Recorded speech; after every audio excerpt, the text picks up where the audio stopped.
શિક્ષકના ઘરે સ્વ ટેન્શન હોય છતાં તે ક્લાસમાં આવીને હસતા હસતા ભણાવે છે. ઘણીવાર શિક્ષક પોતાનું ટેન્શન ભૂલી અને બાળકનો ટિફિનનો ડબ્બો ચોરાઈ ગયો એ પ્રશ્ન પહેલો સોલ્વ કરે છે.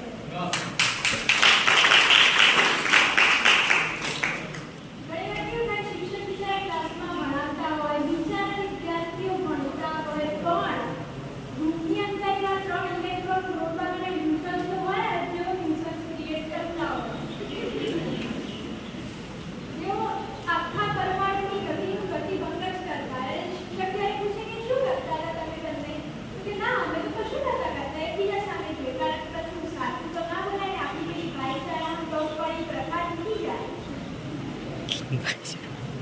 શિક્ષક જ્યારે ક્લાસમાં ભણાવવા આવે ત્યારે તે અંદરથી એમ હોય કે હું ભણાવવા જાઉં છું તો એ ક્લાસમાંથી એકાદ વડાપ્રધાન, એકાદ ગૂગલનો સીઈઓ, એકાદ માઇક્રોસોફ્ટનો સીઈઓ કે એકાદ ઇન્જિનિયર ડોક્ટર મળી જાય એ આશા લઈને ભણાવવા આવતો હોય છે.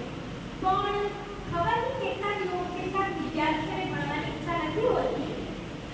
તેમને બસ એક જ છે, તમે બધા તો સારા છો, પણ પ્રાઇવેટ સ્કૂલની અંદર વિદ્યાર્થીઓ એમ માને છે કે ભણાય નહીં, આ યુગ ભણવાનું નથી, એવું માને છે. One sheet of paper can't decide our future, એ સિદ્ધાંત ઉપર અત્યારે વિદ્યાર્થીઓ બેસી રહ્યા છે, જે તદ્દન ખોટું છે. One sheet of paper can't decide our future એ વાક્ય ત્યારે જ લાગુ પડે જ્યારે તમારી અંદર કોઈ સ્કિલ હોય. તમે ખાલી કશું કરો ને એમ વિચારો one sheet of paper can't decide our future, તો એ શક્ય નથી. કારણ કે આજના યુગમાં એક સ્કિલ જરૂરી છે જે શિક્ષકો તમારી અંદર ડેવલપ કરવાની છે, છતાં આપણે લેતા નથી. તમને ખબર છે, ડૉક્ટર કરવા નીટની એક્ઝામ આપવી પડે, જેની અંદર 10 લાખ સીટો પડે અને ફુગાવો એટલો વધી ગયો છે કે 10 લાખ સીટોની સામે 25 લાખ નોંધણીઓ આવે છે. એ 25 લાખ નોંધણીની અંદર તમારે પોતાની સીટ લેવા માટે કેટલા કોમ્પિટિશનનો સામનો કરવો પડે છે. છતાં આપણે બધા તો બસ વાતો માની, શિક્ષક ભણાય છે, શિક્ષકને બોલે જવાનું, આપણે કંઈ સાંભળવાનું નહીં. એવો જ એક આપણા જે તો બાળક હતો, એને એક વ્યક્તિને પૂછ્યું, બેટા તને કેવી નિશાળ ગમે? તો બાળકનો જવાબ સાંભળવા જેવો છે. બાળકે કહ્યું, મને બંધ નિશાળ બહુ ગમે. એટલે ઘણા આવા પણ હોય છે. આપણને તો સારા શિક્ષકો મળે છે, પણ સુરતની એક પ્રાઇવેટ સ્કૂલ, સત્ય ઘટના પર આધારિત છે. સુરતની એક પ્રાઇવેટ સ્કૂલમાં સમાજશાસ્ત્રના શિક્ષક હતા.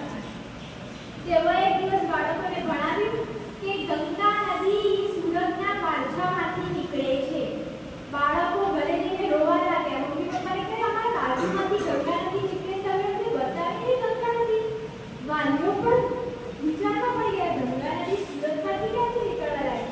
એક વાલીએ બીજા વાલીને ફોન કર્યો, પૂછ્યું, તમારા બાળકે આવું કીધું? કે હા, મારા બાળકે આવું કીધું. 40 વિદ્યાર્થીઓના વાલીઓ બીજા દિવસે સ્કૂલમાં ગયા અને પ્રિન્સિપાલને પૂછ્યું કે સમાજશાસ્ત્રના શિક્ષક ક્યાં છે? એમને મારા બાળકોને એવું ભણાવ્યું કે ગંગા નદી સુરતના વાલસામાંથી નીકળે છે. ત્યારે શિક્ષક આવ્યા અને કીધું, આચાર્ય કેમ તમે આવું ભણાવ્યું? ગંગા નદી થોડી સુરતના વાલસામાંથી નીકળે છે. ત્યારે શિક્ષકે કહ્યું, સાહેબ મારો 3 મહિનાનો પગાર બાકી છે, જો હજી નહીં આપવો તો બકાયદામાંથી નીકળશે.